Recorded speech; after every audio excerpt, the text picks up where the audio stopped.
Voilà, voilà. Alors, est-ce qu'on a des participants? Ils ne sont pas encore là. Bon, ils vont arriver. On les attend. D'accord. Je vais voir qui m'a répondu. Je vais voir, mise à jour. Ah si, voilà. On a des participants. Voilà. Donc, merci Laurent de votre message.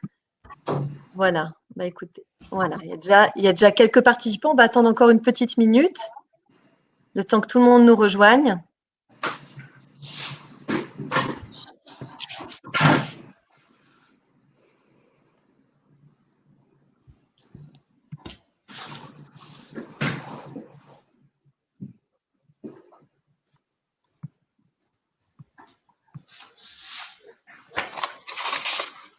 Marie-Noël, vous êtes avec nous?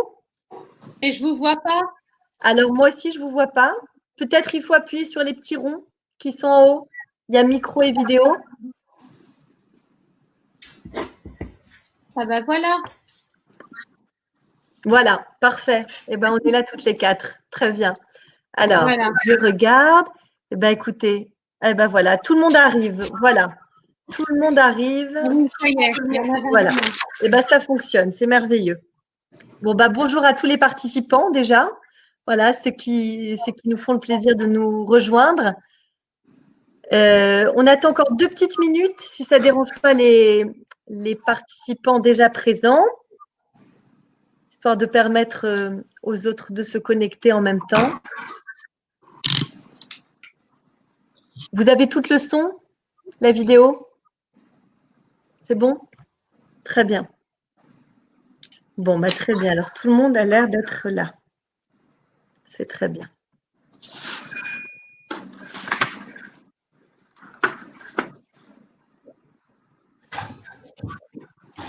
Seconde.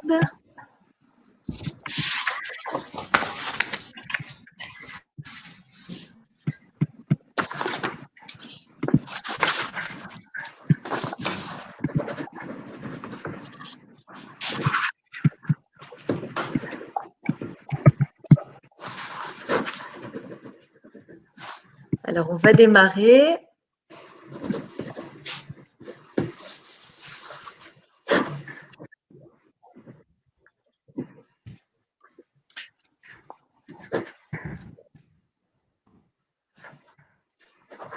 Bien. Hop. Je fais un petit point sur les participants et je pense qu'on va… Bah, je pense qu'il y a déjà une trentaine de personnes. Alors, on va démarrer. On va démarrer immédiatement. Donc, rebonjour à toutes et à tous. Pour la plupart, vous me connaissez. Je suis Judith Buchinger, juriste au cabinet d'avocats Buchinger et Rubin. Pour celles et ceux qui ne me connaissent pas encore, donc j'organise les petits déjeuners. Et donc, maintenant, désormais, confinement et contexte de Covid oblige, ces conférences, ces visioconférences, jusqu'à une date indéterminée, mais pour l'instant, jusqu'au mois de juillet. L'idée est toujours la même, c'est de vous donner une vision très pragmatique des sujets de société et de droit qui se posent à vous. Ce n'est pas du tout de vous faire une grande conférence ou de vous tenir des propos généralistes. C'est véritablement que vous sortiez de cette visioconférence qui va durer 45 minutes, 50 minutes, top chrono, pour ne pas trop vous prendre trop de temps et que tout cet échange soit tout à fait dynamique.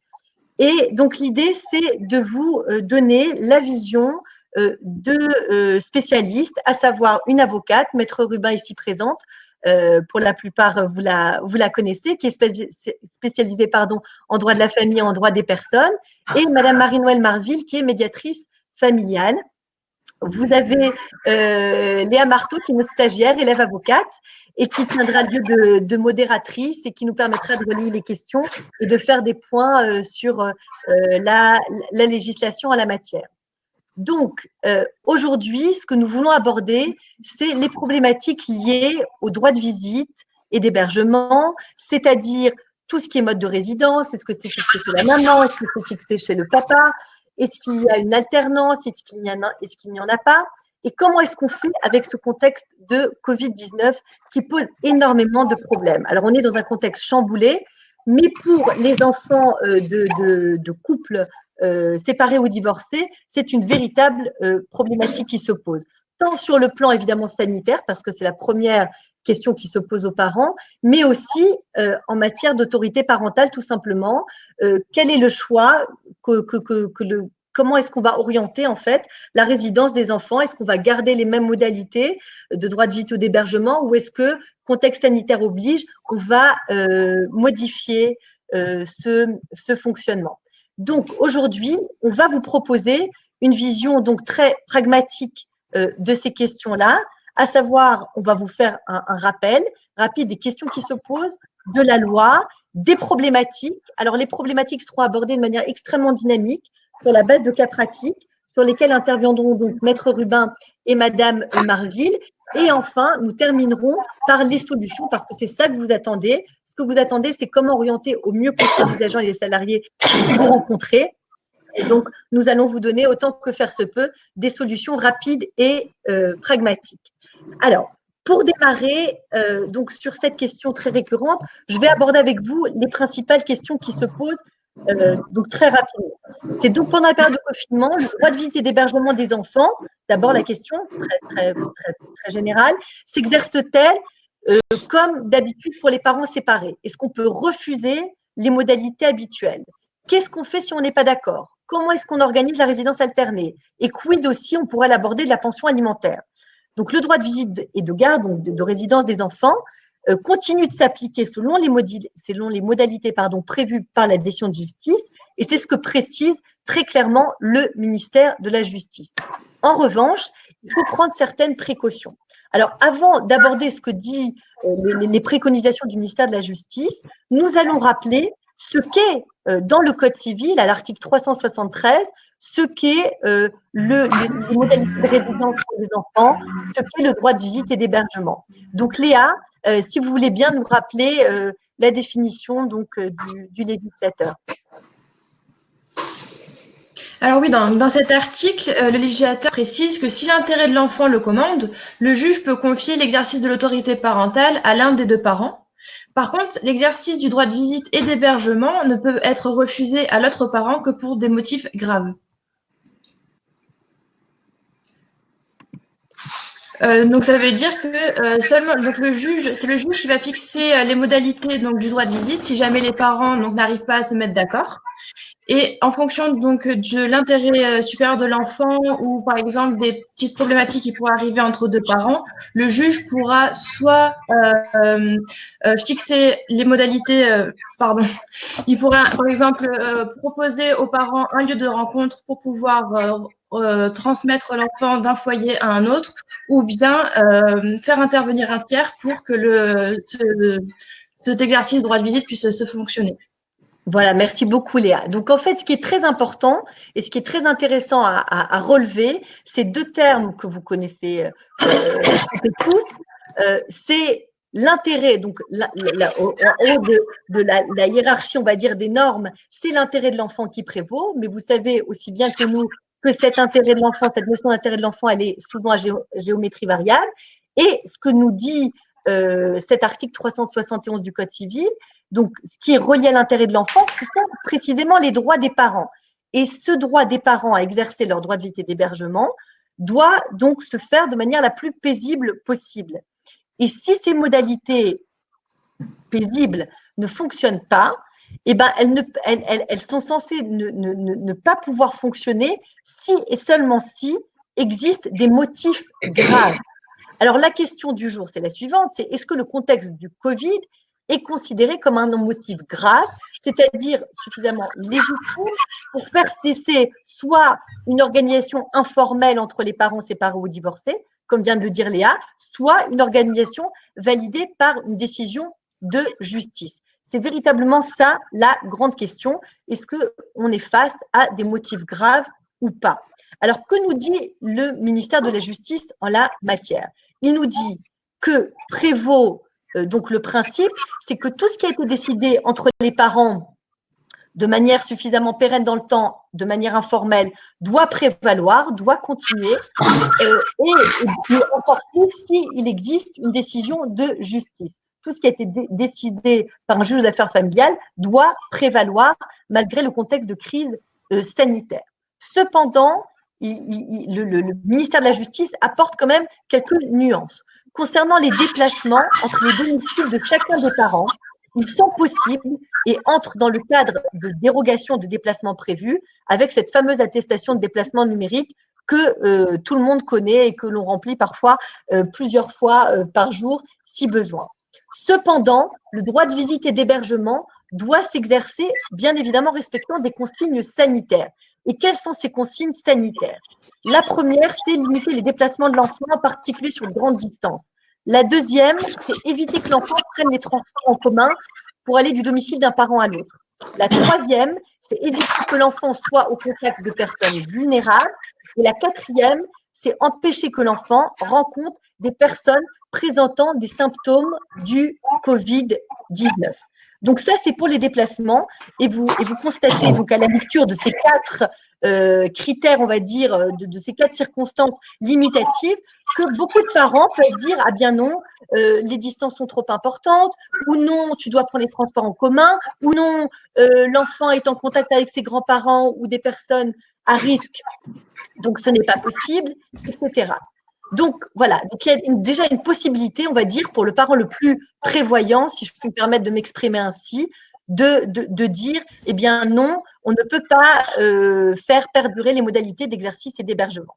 Maintenant, ça, c'était pour les déplacements. Concernant l'hébergement, les parents peuvent se mettre d'accord pour modifier temporairement leur organisation afin de limiter les changements de résidence de l'enfant et se conformer aux exigences sanitaires dans l'intérêt de l'enfant. Par exemple, une résidence avec alternance chaque semaine peut provisoirement être remplacée par une alternance par quinzaine. Et si les parents ne sont pas d'accord, encore et toujours, c'est le droit de résidence fixé par le jugement qui s'applique. Okay. Donc ça, vous voyez, le législateur, donc le ministère de la Justice, prévoit des motifs légitimes de ne pas remettre un enfant mineur, on va dire, à une personne qui aurait le droit de le voir. Mais attention, vous avez bien compris que s'il n'y a pas de motif légitime, eh bien, on se retrouve dans dans un délit, dans un cas pénalement répréhensible qui est la non-présentation d'enfants.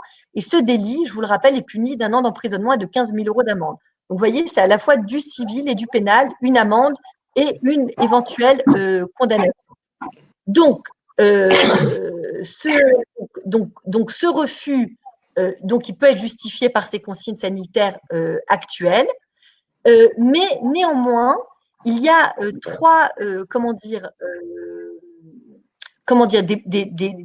des possibilités, donc comme je vous l'ai dit, de porter plainte, même en période de confinement, si vous trouvez que le positionnement de l'autre parent est tout à fait abusif et ne rentre pas dans ces critères qui ont des considérations purement et simplement sanitaires. Je rappelle pour terminer cette présentation générale des directives prévues par le ministère de la Justice, c'est que les pensions alimentaires, bien évidemment, elles ne changent pas. Elles doivent être réglées en temps et en heure à la date prévue. Et si par extraordinaire, eh bien, vous êtes face à des difficultés, eh bien, il faut en informer absolument votre conjoint et prévoir éventuellement, quand les tribunaux ouvriront, solliciter le juge d'affaires familiales à travers une requête modificative pour demander une révision de la pension alimentaire à la baisse. Maintenant que j'ai posé les grands principes, donc le principe, je le rappelle, c'est que rien ne change. Et de manière exceptionnelle, les choses changent si et seulement si elles rentrent dans les critères que je viens de définir. Maintenant, qu'est-ce qu'on fait dans la pratique, dans ce contexte extrêmement chamboulé? Et alors, je le rappelle que les tribunaux sont actuellement fermés. Ils le sont jusqu'à nouvelle décision. Peut-être qu'ils vont ouvrir après le 11 mai, au moment du confinement, peut-être pas. Ça dépendra des juridictions, ça dépendra de l'urgence des dossiers qui attendent en pile les magistrats. Pour l'instant, nous ne savons pas ce qu'il en est. Donc, dans ce contexte incertain, comment peut-on agir sans se voir opposer, on va dire, une contestation future par l'autre parent? Comment est-ce qu'on peut faire? Et c'est là précisément donc que le recours du médiateur et de l'avocat sont extrêmement précieux parce qu'il faut absolument trouver un accord pendant cette période de confinement et ne pas se trouver donc dans un contexte où il y ait un vrai contentieux qui se creuse. Donc, pour aborder ces questions-là, avec Maître Rubin, donc avocate en droit de la famille, et Madame Marville, médiatrice familiale, je vais les inviter en commençant peut-être par Maître Rubin à nous donner quelques exemples très fréquents de contentieux entre les parents concernant la fixation de la résidence ou le droit de visite de l'un des parents en cette période spécifique de Covid. Maître Rubin, à vous la parole. Bien, alors, bonjour tout d'abord, et j'espère que tout le monde se porte bien. Je voulais vous parler de 3 cas. D'une part, il peut y avoir le cas lorsque les gens avaient déjà une décision fixant des droits de visite. L'autre cas serait lorsqu'il n'y a pas de décision, mais lorsqu'il y a une mesure d'urgence à prendre. Et qu'est-ce qu'on peut faire dans cette période de confinement? Et le troisième cas, c'est souvent, je dirais, la pratique. Il n'y a pas encore de décision, il y a peut-être une procédure en cours, ou peut-être que des gens, par exemple, divorcent, mais l'audience a été repoussée. Qu'est-ce qu'on fait lorsqu'il n'y a pas de décision? Alors, prenons la première hypothèse. Lorsqu'il y a une décision fixant un droit, une résidence alternée ou un droit de visite. Alors, c'est vrai que la pratique, pour vous donner des exemples, j'ai un monsieur, la résidence de l'enfant, des 2 enfants ont été fixées de manière alternée, et d'un coup, madame dit « je pars au Mans ». Part au Mans, mais les enfants sont scolarisés en région parisienne. Et ils font de l'alterné dans le cadre du confinement. Madame est infirmière, donc monsieur garde les enfants quasiment, bon, on va dire, durant 30 jours. Et d'un coup, madame dit, bon, je vais prendre les enfants, les emmener au Mans. Je lui dis, monsieur, faites attention. Certes, vous avez une décision, mais on est en période de confinement. À tous les coups, elle va garder les enfants. Il me dit non, écoutez, je lui fais confiance. Eh bien, elle part au Mans, on est en période de confinement, il y a une décision alternée. Eh bien sûr, ce que je lui avais prédit est arrivé, elle a gardé les enfants. Qu'est-ce qu'il peut faire en pratique? Pas grand-chose. Faire quoi? Une pré-plainte, appeler le commissariat, dire on faisait d'alterner, elle va répondre mais toi tu les as gardés 30 jours, même si c'était pour des motifs professionnels à elle, il ne peut rien faire en pratique. Donc, ce qu'il faut bien dire aux personnes, soit vous avez une décision avec l'alterné, et c'est vrai qu'aujourd'hui, malheureusement, les services de police, pour faire respecter une décision, c'est très compliqué. Pourquoi? Parce qu'ils ne reçoivent pas les personnes, période de confinement. Même si une personne fait un délit, c'est pas sûr qu'elle sera mise en garde à vue, mais toujours est-il, on va dire à la personne, faites une pré-plainte, en plus elle est loin, qu'est-ce qu'ils peuvent faire? Il ne peut rien faire, si ce n'est, je lui ai conseillé d'aller chercher ses enfants et d'avoir éventuellement l'aide des services de police pour récupérer ses enfants. Donc, décision, oui, certes, il faut l'appliquer, mais attention aujourd'hui, souvent les personnes font un peu comme un peu cela les arrange, et malheureusement, il n'y aura pas de service, il faut bien le savoir. Je n'en ai pas vu à ce jour de service de police qui va intervenir pour aller rechercher ou récupérer des enfants. Autre, par exemple, on a une décision, une dame, le monsieur a un droit de visite illimité, qu'est-ce qu'elle fait? Comme il a un droit de visite limité, quelques dimanches, quelques vacances, elle veut se confiner, elle a un petit appartement, certes, il y a un droit fixé par des décisions pour ce père, mais qu'est-ce qu'elle se dit? Il n'a pas de droit d'hébergement, un droit limité qu'il doit exercer chez ses parents. Qu'est-ce qu'elle fait? Elle est dans un petit appartement, sans balcon, sans jardin en dessous. Elle part chez ses parents se confiner dans le sud de la France. Que peut faire monsieur? Rien. Il lui fait des mails, j'écris à l'avocat pour le prévenir que effectivement son droit de visite ne pourra pas s'exercer à moins qu'il veuille se déplacer pour voir les enfants à 400 km de Paris. Donc c'est dire qu'aujourd'hui, certes, quand on a une décision, il faut essayer de l'appliquer, mais qu'en pratique, ce confinement a amené des personnes, oui, effectivement, à se confiner à des milliers de kilomètres du lieu où vivait l'autre parent, de telle sorte que là, au niveau, je dirais, exécution de la décision, malheureusement, il n'y a pas grand-chose à faire. Pour autant, cette dame a bien fait parce que c'est l'intérêt des enfants. Le père a un droit de visite très limité. C'était l'intérêt des enfants de passer ce confinement presque 2 mois dans une maison avec un jardin. C'était l'intérêt. quant à ce père qui a envoyé les enfants, qui a laissé partir les enfants voir leur mère, oui, on va dire c'est l'intérêt des enfants de voir leur mère qu'ils n'avaient pas vue durant 30 jours. Durant ce confinement, il n'y a pas école, oui, pourquoi pas, même si sur le plan, c'est un peu désagréable le non-respect des décisions. Donc ça, c'est le cas avec des décisions. On voit, oui, il faut les faire respecter, mais en pratique, malheureusement, souvent, il y a eu la plupart du temps des gens qui en ont profité pour soit récupérer les enfants, soit des gens qui voulaient déménager et en profiter pour l'avenir, pour dire, ben voilà, je montre aux enfants où je m'installe. Alors, quand il n'y a pas de décision, aujourd'hui, qu'est-ce que pouvait faire quelqu'un pour fixer des droits de visite sur des enfants? La seule solution, c'était l'ordonnance de protection. C'est-à-dire, prenons le cas, j'ai le cas, un couple, madame a déposé une demande en divorce, mais sa demande en divorce, la conciliation a été repoussée parce qu'on était en période de confinement, donc elle savait très bien que ça allait être repoussé. Qu'est-ce qu'elle fait? Eh bien, elle se dit, je vais saisir le juge en urgence, ordonnance de protection, son avocat prend une date, le lendemain, monsieur reçoit la convocation, car l'ordonnance de protection, ça va très vite.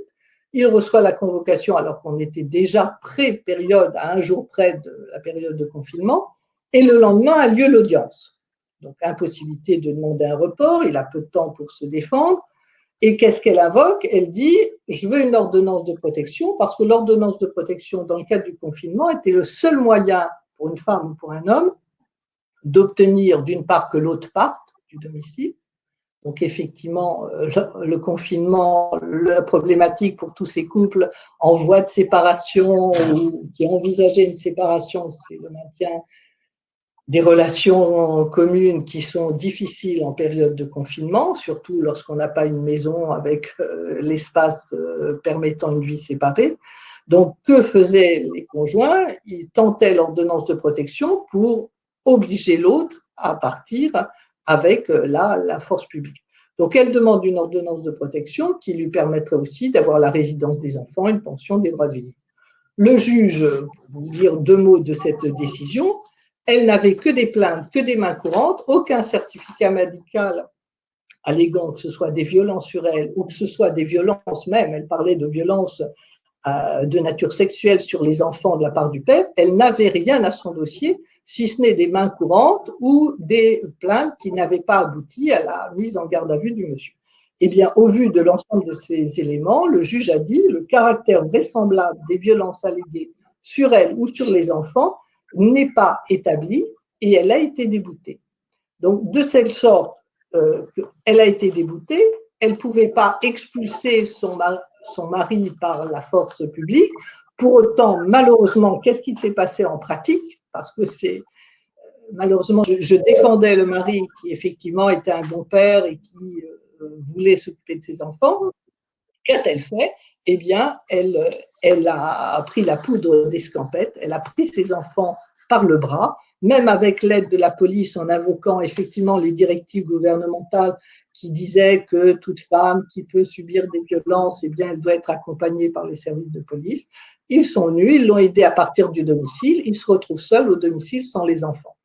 Alors, voilà la problématique, voilà cette femme, elle a été déboutée de son ordonnance de protection, elle n'avait rien qui pouvait justifier que le père était violent à son égard ou à l'égard des enfants, mais que fait-elle en pratique? Elle s'en va avec les enfants, avec même le concours de la force publique, parce qu'elle a dit j'ai peur de lui, il l'aide à partir, et depuis ce jour-là, malheureusement, ce père ne voit pas ses enfants. Et malheureusement, de l'autre côté, j'ai un confrère avec lequel il n'y a aucun dialogue possible, parce qu'il est sûr du bon droit de sa cliente, il est sûr que ce qu'elle lui dit, même s'il n'a aucune pièce à son dossier le démontrant, il est sûr qu'elle a raison, et donc ce père voit très difficilement au téléphone, ou entend très difficilement ses enfants au téléphone, et ne les voit plus.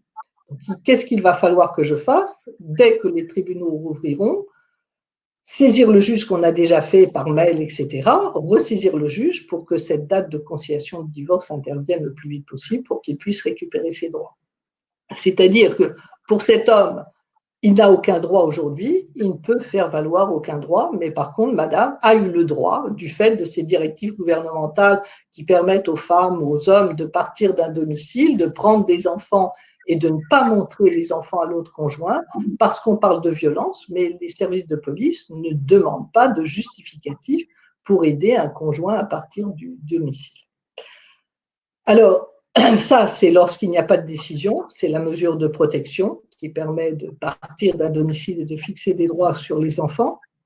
Et l'autre, et pour terminer, l'autre cas de pratique, c'est lorsqu'il n'y a pas de décision. Imaginons un couple qui soit marié, pas marié, ils envisagent de se séparer, mais la date de conciliation n'est pas intervenue, ou bien a été renvoyée avec le confinement, ou bien c'est des concubins qui vivent sous le même toit et l'un ou l'autre aimerait bien se séparer, que l'autre parte du domicile et fixer les choses sur les enfants.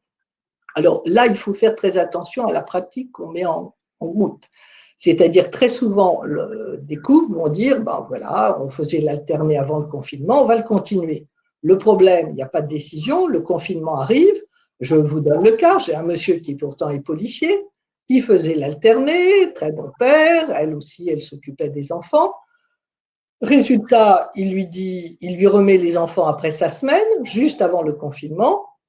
Quand il revient chercher les enfants, elle lui dit non, écoute, t'es policier, t'es sur la rue, t'as pas de protection, t'as même pas de masque, t'es pas testé, t'as peut-être le virus, c'est dangereux pour moi et les enfants. Il a fait venir même des collègues à lui, ils lui ont dit, chers collègues, on ne peut rien faire pour vous, il n'y a pas de décision de justice ayant fixé cet alterné, même si c'était une pratique qui était actée dans des mails, dans des SMS entre eux. Donc, il a fallu, qu'est-ce que j'ai fait pour lui? Il avait un avocat, on a intervenu une fois, deux fois, j'ai dit qu'il n'était pas malade. Il a fallu qu'il fasse le forcing auprès de ses supérieurs pour être testé, négatif de ce malheureux virus. Et donc, avec ce test, elle a fini par accepter de reprendre l'alterné.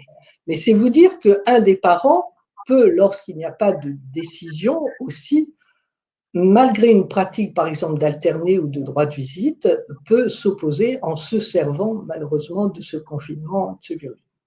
Autre exemple, pour vous donner un autre exemple, des gens faisaient vivre sous le même toit, mais ça se passe mal. Je propose à l'autre avocat, écoutez, à minimum, ils ont chacun leur mère dans la même ville, qu'un week-end sur deux, ils sortent de la maison.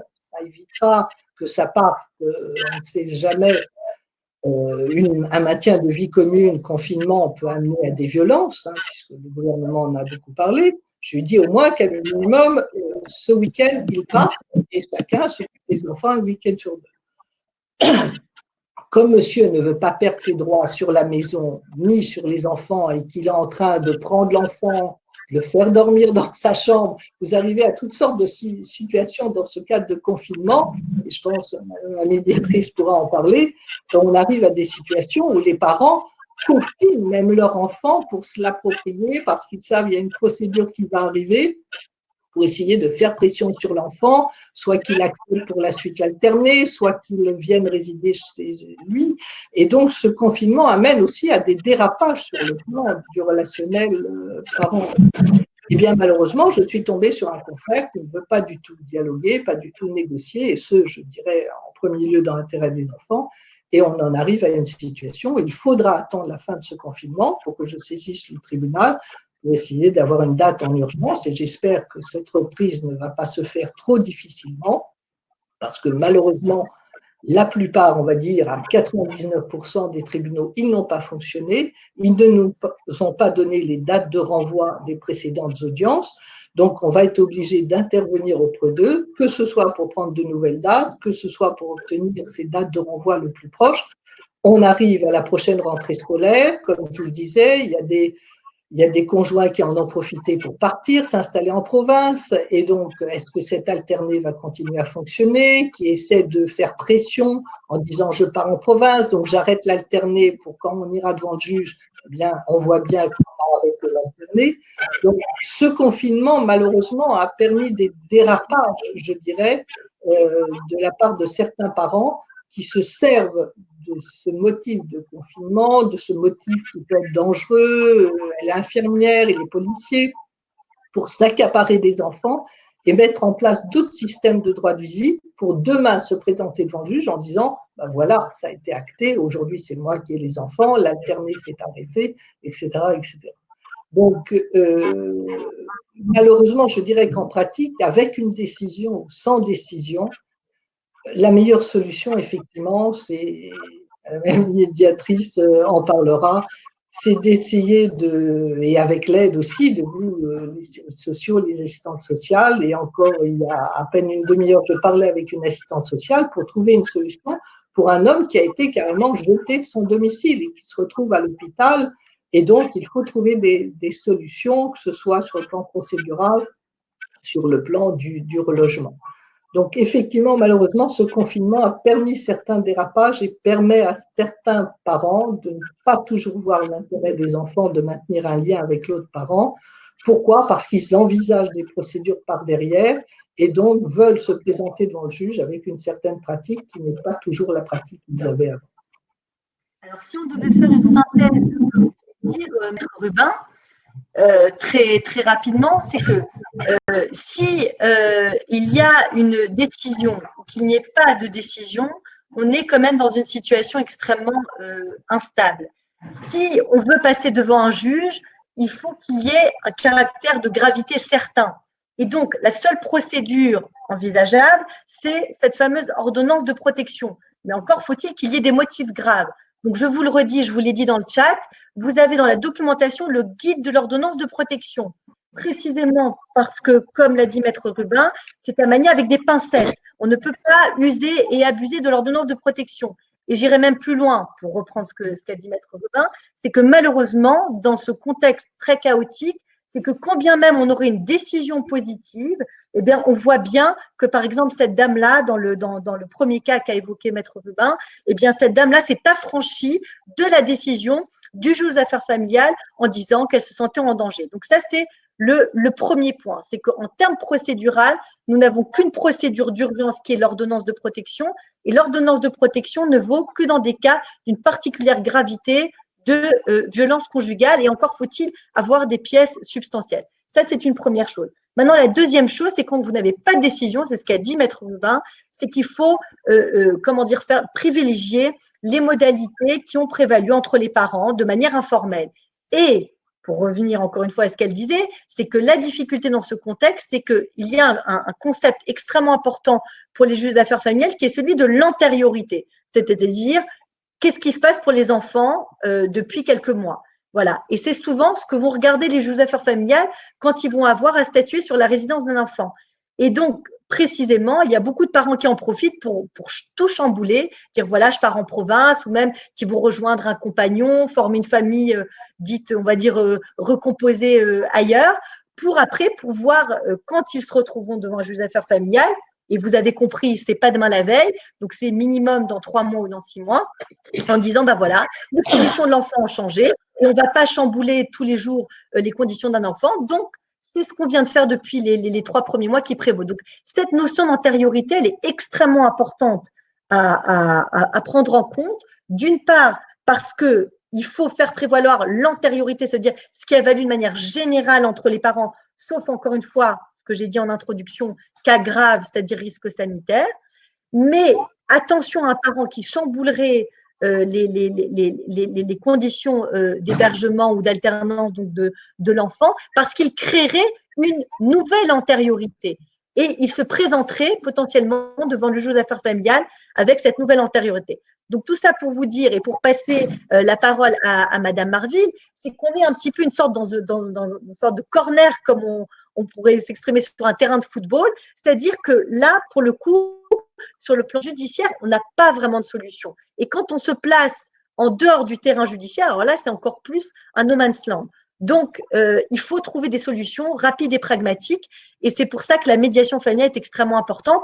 Donc, voilà, Marie-Noël, si éventuellement vous pouviez rebondir sur les cas de figure évoqués par Maître Rubin, savoir si, dans ces cas, les cas, par exemple, qu'elle a évoqués, si vous aviez des solutions à proposer ou, voilà, des solutions à proposer. Alors, c'est vrai que bonjour à tous d'abord et merci de me donner la parole. en médiation, on est dans une démarche qui est tout à fait différente, même si elle est tout à fait complémentaire de la démarche juridique. Ce qu'on privilégie, c'est la discussion et la parole et l'écoute. Ce qu'on a l'habitude de dire chez les médiateurs, c'est que l'amour rend aveugle, mais que le désamour rend sourd. Et donc, là, toute la difficulté, c'est d'arriver à faire en sorte que les parents s'écoutent. Donc, effectivement, quand il n'y a plus de… Alors, c'est vrai que dans le cadre, par exemple, où il y a un cadre juridique précis, le Covid vient un petit peu modifier les choses et les parents ne savent plus très bien comment faire. J'ai eu, par exemple, le cas d'une situation où, effectivement, l'enfant devait se déplacer. Moi, j'ai eu plusieurs situations de personnes qui se sont adressées à moi parce que les enfants étaient partis vivre en province et qu'il y avait des alternances qui ne pouvaient pas se mettre en place. Effectivement, il y a des parents qui sont tentés, comme l'a dit Maître Rubin, du coup, de garder les enfants et de ne plus donner la possibilité à l'autre parent d'exercer son droit de visite. Et puis, il y a des parents, il y en a qui m'ont contacté pour ça, qui, désespérés justement, m'ont demandé d'intervenir auprès de l'autre parent.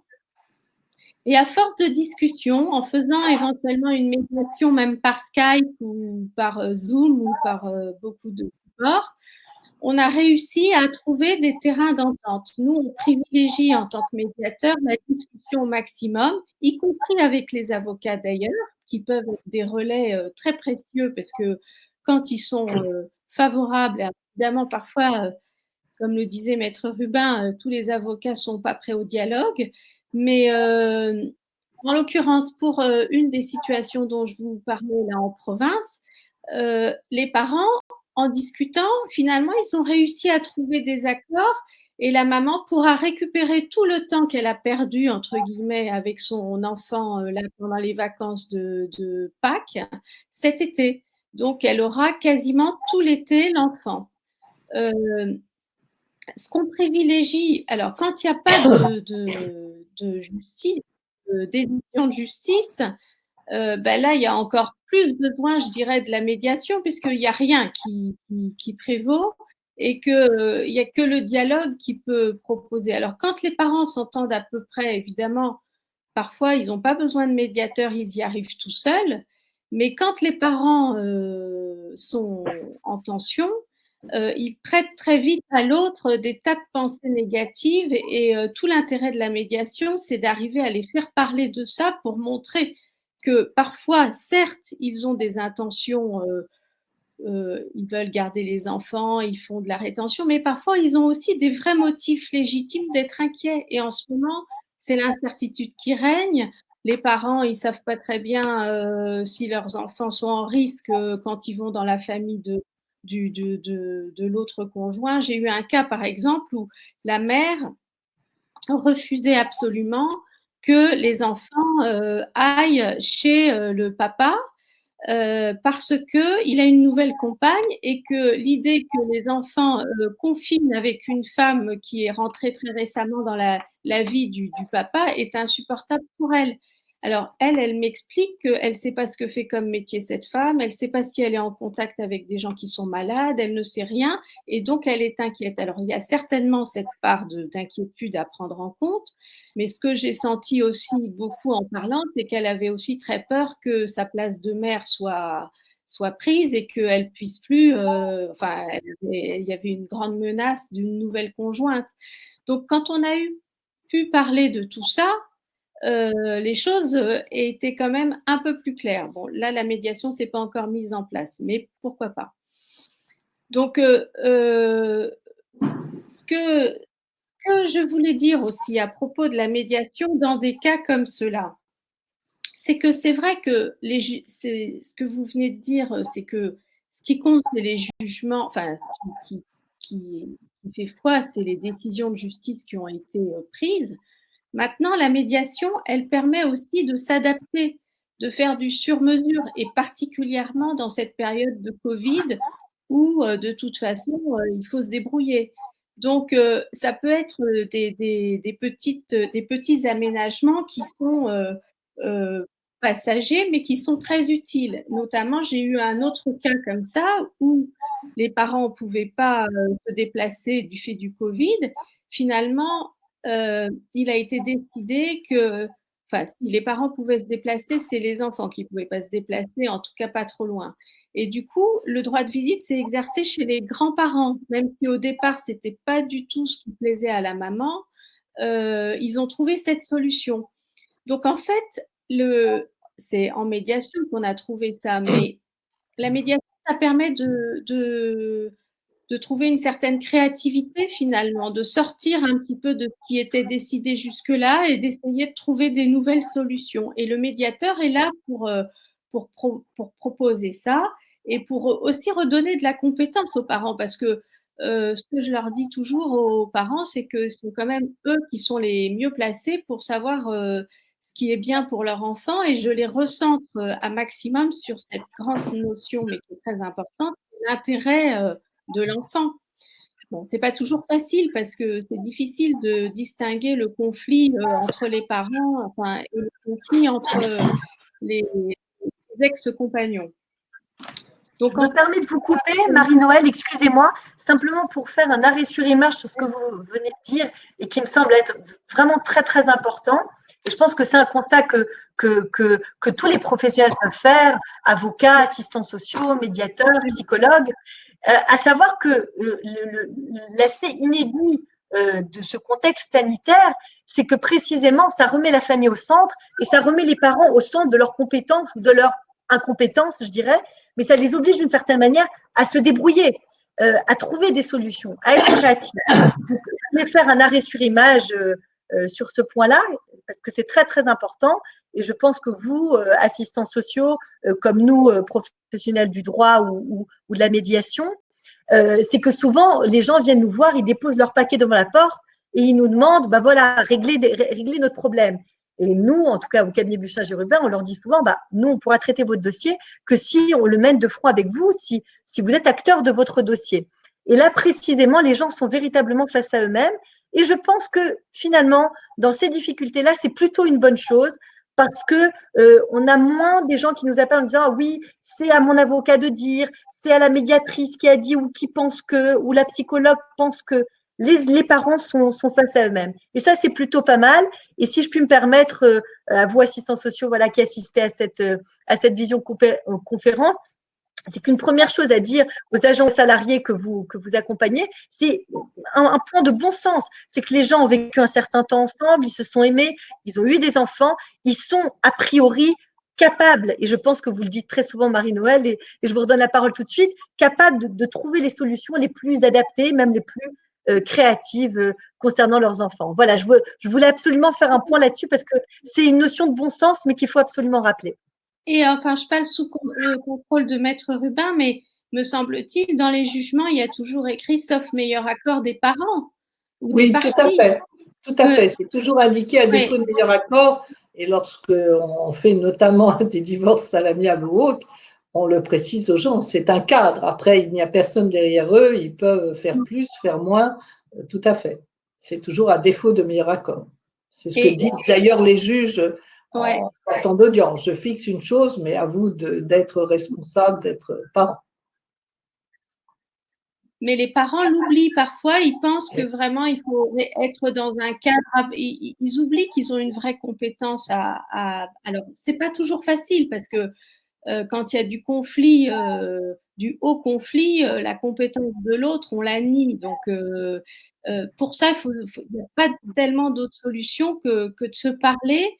Alors, avec un tiers, c'est souvent mieux parce que ça permet d'écouter un petit peu différemment. En médiation, ce qu'on propose aux gens, c'est de parler, mais de faire en sorte que chacun parle à son tour, que chacun écoute l'autre au maximum et d'essayer de remettre l'intérêt de l'enfant, comme je l'ai déjà dit, au centre de ça. Mais bon, ce que je voulais dire aussi pour terminer sur la question du Covid qui nous occupe là, c'est que quand même, c'est vrai que ce que vous avez dit, Maître Rubin, tout à l'heure, il y a des tas de situations où finalement les parents, entre guillemets, profitent, bon, sans être dans le jugement à leur égard, parce que souvent ils sont eux-mêmes un peu englués dans leur conflit, mais il faut quand même pas oublier que moi, je pense en tout cas que cette période va laisser des traces, y compris et surtout dans la vie des enfants qui, du haut de leurs 8 ans, 10 ans, 12 ans, 2 mois de confinement, c'est beaucoup.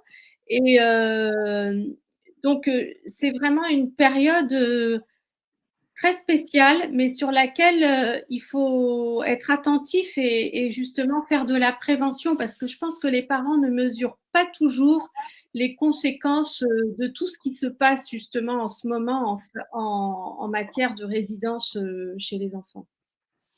Je voulais Voilà. oui.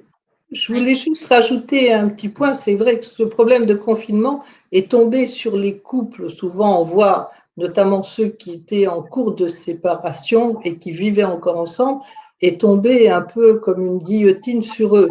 Et donc, comme vous dites, le problème, c'est qu'ils n'étaient pas, quand ils ont un fort contentieux entre eux, qu'ils n'arrivent pas à sortir, je dirais, de ce contentieux, à voir un peu plus loin. Effectivement, ce confinement n'a peut-être pas permis aux gens de manière brutale de trouver des modalités sereines, souples, parce qu'ils n'étaient pas préparés à cela. Ils n'étaient pas du tout préparés à cela. Et donc, cette vie commune est devenue un peu difficile et ça a donné ces comportements un peu parfois irrationnels. Et puis, je n'ai pas cité le cas, mais on a eu le cas d'une femme où il n'y avait pas de décision, on était en train de saisir le juge et le monsieur est venu chercher l'enfant. Elle lui a ouvert la porte de manière tout à fait souple en disant c'est un bébé, tu viens voir.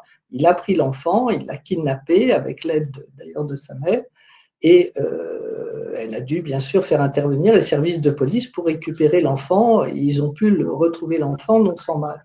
Donc c'est dire que je voulais juste rajouter que cette période de confinement a pu amener des comportements un peu inadapté et a pu donner aussi l'impression aux gens qu'il y avait une forme d'impunité parce que les plaintes n'étaient pas possibles, les commissariats n'étaient pas accessibles, on ne pouvait plus aller dans un commissariat, les pré-plaintes, mais c'est par Internet, on devient un monde où tout se fait par Internet et la justice, bientôt, ce sera cela. Donc, c'est vrai que cette forme d'impunité a pu être mal vécue par certaines personnes qui avaient des décisions, pas de décision, parce qu'effectivement, les commissariats, il n'y avait pas de garde à vue. Par exemple, pour ce monsieur qui a kidnappé l'enfant, il n'a pas été mis en garde à vue avec sa mère, alors que ça aurait été le cas en période normale, à cause de cette période de confinement, on ne voulait pas garder quelqu'un au commissariat. Donc, c'est dire que ce confinement n'a pas été, comme vous le disiez, risque de laisser des traces et malheureusement n'a pas permis ce temps de réflexion pour les couples qui ont dû rester ensemble sous le même toit.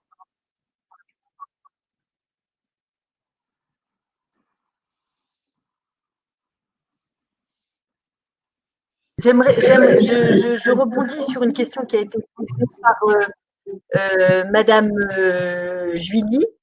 J'espère ne pas écorcher votre nom, qui pose la question suivante, puisque voilà, je me permets, on a abordé notamment un aspect pénal. Maître Rubin a évoqué le kidnapping d'enfants. Elle pose la question suivante: dans le cas où un des parents, par exemple, n'aurait pas respecté les mesures de confinement et que l'autre parent souffre d'une maladie ou est immunodéprimé, et donc vulnérable, comment est-ce que ça se passe? Par exemple, et je pense qu'un contentieux sur le plan pénal va être soulevé, c'est les parents qui auront mis en contact leur enfant avec des personnes porteurs du Covid. Voyez. Et ça, je pense qu'un contentieux important va être soulevé. Alors, il faudra différencier si on était au courant ou pas que les enfants ont été mis véritablement avec des personnes porteurs du Covid-19, ou si on ne le savait pas du tout, ou si on était susceptible de le savoir parce que les personnes sont âgées ou parce qu'elles ont des maladies cardiovasculaires. Mais ça va être un contentieux extrêmement important. Prenons un exemple tout à fait simple. C'est des gens qui se confinent à la campagne et qui vont dans une résidence secondaire et les grands-parents les rejoignent au sein de la résidence secondaire. et voilà. Et les enfants tombent malades, ou un des grands-parents tombe malade, ou va en réanimation. C'est la faute de qui? Qui est tombé malade? C'est le grand-parent qui était initialement malade, ou c'est le petit enfant qui a été en contact avec le grand-parent qui lui-même était asymptomatique, qui aurait, vous voyez ce que je veux dire, infecté le grand-parent. Alors tout ça paraît un petit peu nébuleux tel que je vous le pose, mais sont des questions qui nous sont remontées parce que au-delà de l'aspect purement familial, résidence des enfants, il y a un vrai problème de santé publique et donc de mise en contact avec des personnes qui seraient véritablement comment dire à même de tomber malade par ce virus du Covid-19. Maintenant, vu qu'on arrive en fin de visioconférence et l'idée, donc, c'est voilà, un temps assez court, 45 minutes, 1 heure, pour vous donner les éléments les plus pratico-pratiques sur ces notions de confinement. Donc, vous l'aurez compris que sur le plan judiciaire, eh bien, c'est compliqué.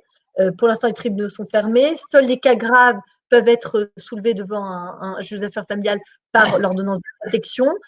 Sinon, il faut absolument demander le conseil d'un avocat et d'un médiateur, et je dirais et d'un avocat et d'un médiateur ensemble, main dans la main, qui peuvent répondre à ces questions-là. Donc, il y a une solution extrêmement pragmatique que nous utilisons au cabinet et qui fonctionne extrêmement bien. C'est d'abord, le passage chez le médiateur, puis après chez l'avocat, et l'accord de médiation est implémenté au sein de ce qu'on appelle une sorte de pacte de famille ou d'acte d'avocat par 1 ou 2 avocats, ce qui permet au moins de sécuriser les relations avant que les tribunaux ne rouvrent et avant que cet accord ne soit homologué. Ou alors, il y a une vision un petit peu, on va dire, inédite, mais extrêmement intéressante, et je pense que Mme Marville et Maître Rubin pourront nous en parler, c'est la médiation familiale qui se passe chez le médiateur et en présence des avocats. Alors ça, c'est extrêmement intéressant parce qu'il n'y a pas le côté cabinet d'avocat, vous voyez, où on est toujours un petit peu parfois mal à l'aise pour un exercice de médiation. Mais en même temps, voilà, on lit l'un à l'autre dans un contexte plus apaisé, plus calme. Et ce sont des solutions qui fonctionnent très, très bien, qui sont à la fois pragmatiques, sécurisées sur le plan juridique et qui peuvent être entreprises de manière extrêmement réactive. Donc, Maître Rubin, peut-être je vous laisse d'abord évoquer tout ce que sous-tendent voilà, ces accords parentaux, ces requêtes conjointes, pacte de famille. Comment est-ce qu'on peut organiser les choses? Et Mme Marville prendra la suite. Oui, tout à fait, c'est ce que j'allais dire dans la continuité, à savoir qu'après ce confinement, il faudra absolument une forme de maturité, je dirais, comme il y a eu cette maturité de la population à se confiner, à respecter, je pense, assez bien ce confinement, pour envisager des solutions pour fixer les droits sur les enfants. Alors, qu'est-ce que ce sera? Ce sera en matière de concubinage de couples qui ne sont pas mariés, faire des requêtes conjointes, mais plus que des requêtes conjointes, faire des conventions parentales où il n'y a pas besoin d'aller devant le juge. On dépose simplement un document au tribunal signé par les deux. Après, bien sûr, souvent une période de médiation ou de négociation entre avocats ou entre parties avec la médiatrice, psychologue, etc. Les parties signent cette convention parentale. C'est un juge qui l'homologue sans audience.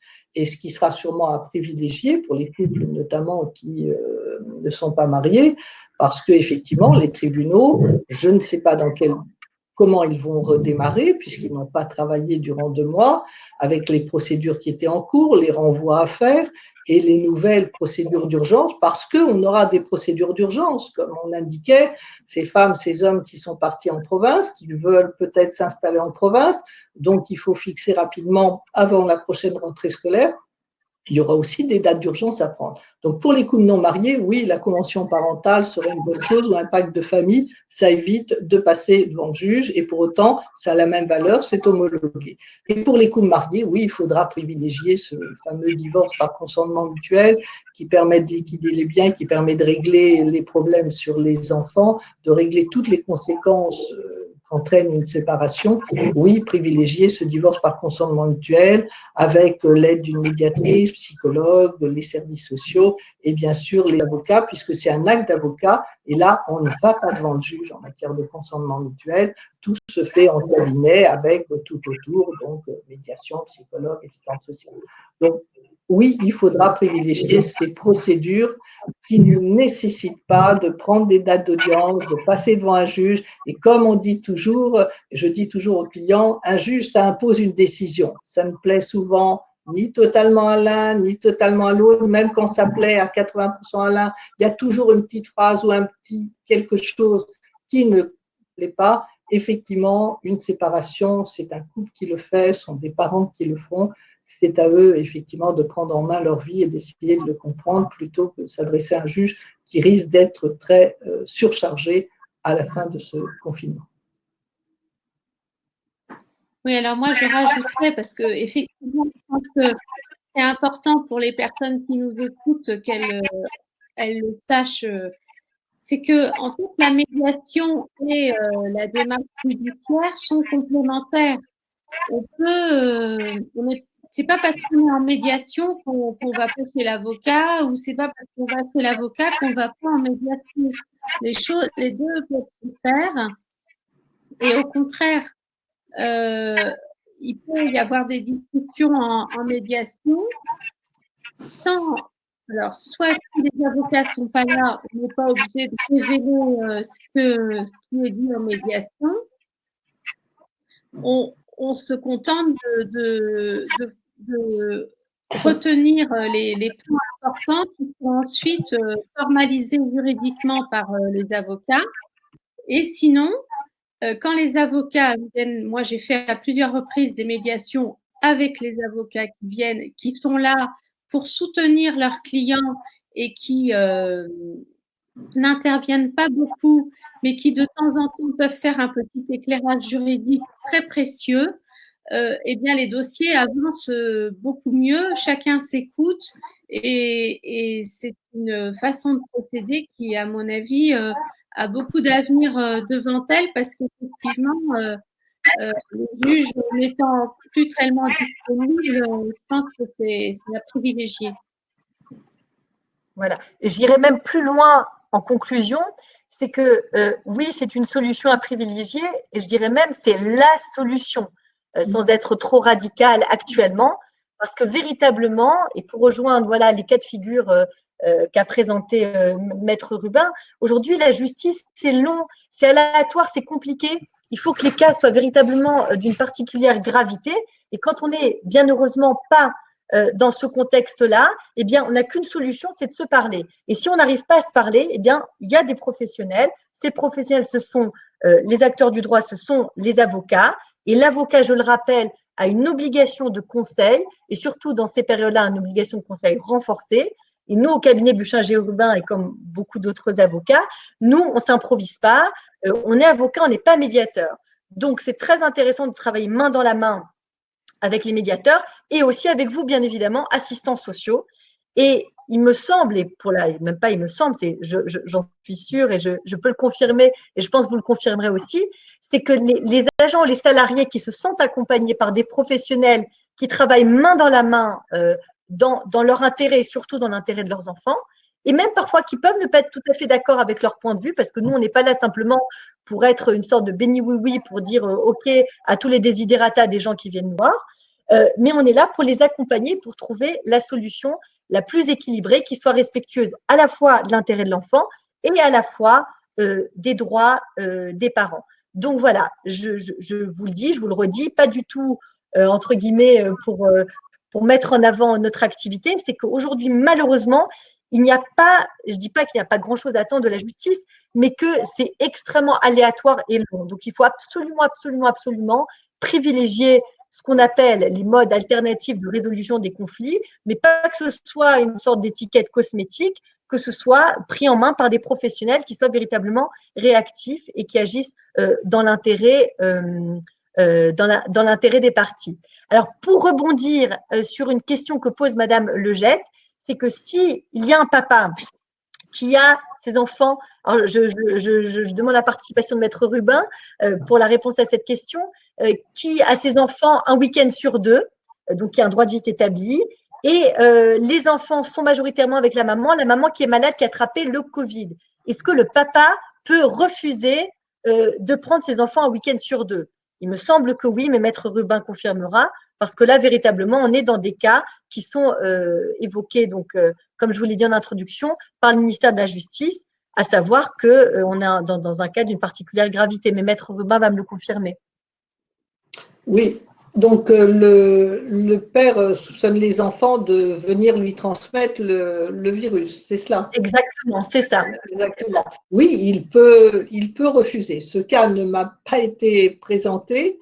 Il a été plutôt présenté dans le sens un des parents qui pourrait être atteint ou en contact avec des personnes. C'est vrai que cet homme peut dire je refuse ou j'attends que 15 jours que tu n'aies plus le virus pour recevoir les enfants. Oui, il pourrait le refuser. De même que… Alors après, il y a un système… Excuse-moi, peut effectivement aussi garder les enfants. C'est-à-dire s'il pense que l'autre, son métier est dangereux ou bien peut être atteint, ou le compagnon ou l'autre conjoint, oui, il peut garder ses enfants, même s'il devait restituer les enfants. Et je donnerai pour terminer une petite clé, une dernière clé pour éviter toute source de contentieux.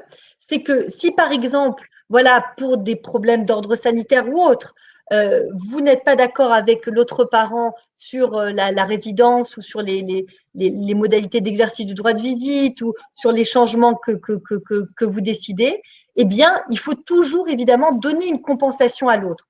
Donc, ce qui se passe, aujourd'hui, il y a beaucoup de couples qui font ça, qui disent « Ok, aujourd'hui, l'alternance, ce n'est pas possible, mais sache que quand on sera en mode de déconfinement, eh bien, tu pourras rattraper les jours que tu n'as pas eu avec les enfants. » Et si vous adressez un mail bien tourné, gentil, amiable, pas agressif pour un sou à l'autre parent, en explicitant bien ce que vous pensez légitime, à savoir, vous ne pouvez pas faire perdurer les modalités de droit de visite ou d'hébergement actuels, mais vous proposez autre chose. Et ça, je propose autre chose, si l'autre parent s'entête en disant « Ah ben non, je n'étais pas d'accord », et ben si ce dossier passe devant le juge des affaires familiales, eh bien, vous aurez un élément attestant que vous avez été de bonne volonté, que votre refus était légitime, mais que pour autant, vous n'avez pas simplement refusé, vous avez proposé d'autres solutions. Et là, je pense que Mme Marville et Maître Rubin seront d'accord avec cette approche.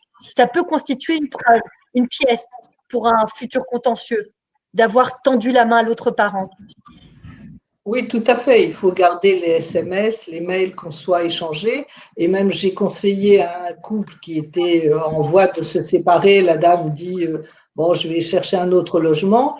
Alors, ils avaient besoin d'attestations, de se faire des attestations pour les déplacements, pour continuer l'alterné qu'ils avaient mis en pratique. J'ai conseillé au monsieur de mettre effectivement ce mot alterné dans son attestation de déplacement, d'essayer de faire une sorte de petit protocole d'accord en disant à la mère, c'est pour les déplacements, de telle sorte qu'il ait aussi une forme de trace écrite de son accord de maintenir l'alterné. Il est important dans cette période, si on peut avoir des traces de la pratique qu'on a mis en place. Ma seule crainte au niveau donc ça c'est sur le plan de la pratique aujourd'hui, essayer de se faire des documents pour justifier de ce qu'on met en pratique qui pourra servir pour la suite, notamment en cas d'alterné maintenu. Maintenant, ma seule petite crainte, c'est au niveau des juges, sans préjuger de leurs décisions. Je pense qu'il y a eu des décisions ou pas des décisions antérieurement. Je pense qu'ils ne reprocheront rien à un des parents qui aura soit gardé les enfants parce qu'il craignait que l'autre exerce un métier ou porte atteinte à la sécurité des enfants, physique, morale ou autre, ou bien un père, comme vous l'indiquiez, qui refuse d'exercer ses droits parce qu'il a peur d'être contaminé. Je pense, sans préjuger de leur décision, qu'aucun reproche, à juste titre ou non, ne pourra être fait à ces parents qui ou se sont servis de manière juste, parce qu'effectivement, il y avait un danger pour les enfants, ou parfois, comme disait la médiatrice, un peu pour régler leur compte. Je ne pense pas qu'on puisse faire des reproches à cause de ce confinement et de ce virus, même s'il a été utilisé à mauvais escient. Et je pense que ces petits accords-là que les personnes…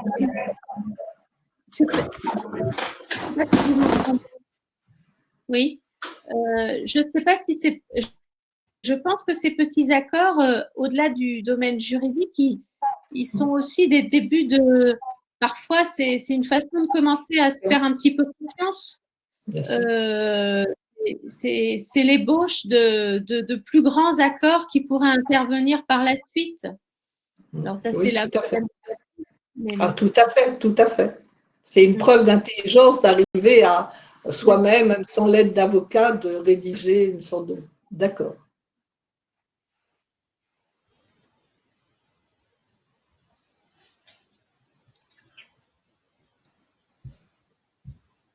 Je vous entends plus. Oui, on nous entend.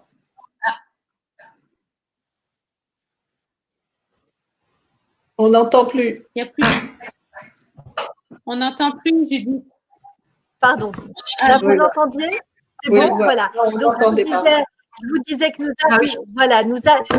nous arrivons à l'issue de cette visioconférence. Donc, vous avez compris, à l'image des petits déjeuners juridiques, un format court, des problématiques et avec des solutions pragmatiques qui sont offertes par un professionnel du droit, Maître Rubin, et par un autre professionnel. Et aujourd'hui, nous avions le plaisir d'avoir avec nous Madame Marville. Je vous donne en commentaire les mails donc, de Maître Rubin, de Madame Marville et de moi-même, si vous avez des questions pour les unes ou pour les autres.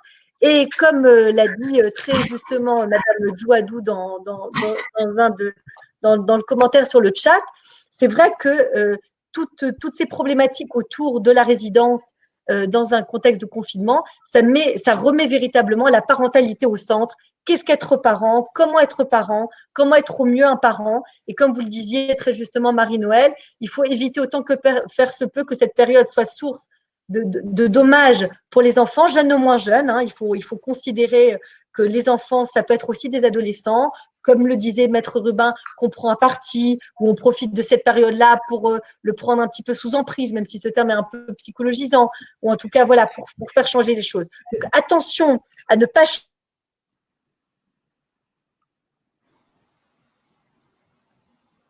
toujours le faire autant que faire se peut, comme on l'a dit, sauf meilleur accord, donc les parents ensemble.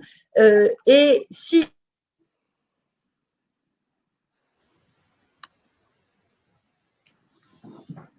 c'est aléatoire et c'est long, il faut absolument solliciter un avocat pour trouver des solutions pragmatiques. Et la solution pragmatique, ce sont ces fameuses conventions parentales, soit directement avec l'avocat ou en accord avec la médiatrice et souvent avec votre collaboration à vous, assistants sociaux. Écoutez, je vous souhaite une bonne fin d'après-midi. Bon courage pour le télétravail en ces périodes de confinement. N'hésitez pas à transmettre autour de vous à vos collègues intéressés ces après-midi désormais, ces après-midi juridiques. Et donc, voilà, on reste absolument à votre disposition, Madame Marville, Maître Rubin et moi-même pour répondre à toutes vos questions. À très bientôt. À bientôt. Au revoir. Au revoir. Ah.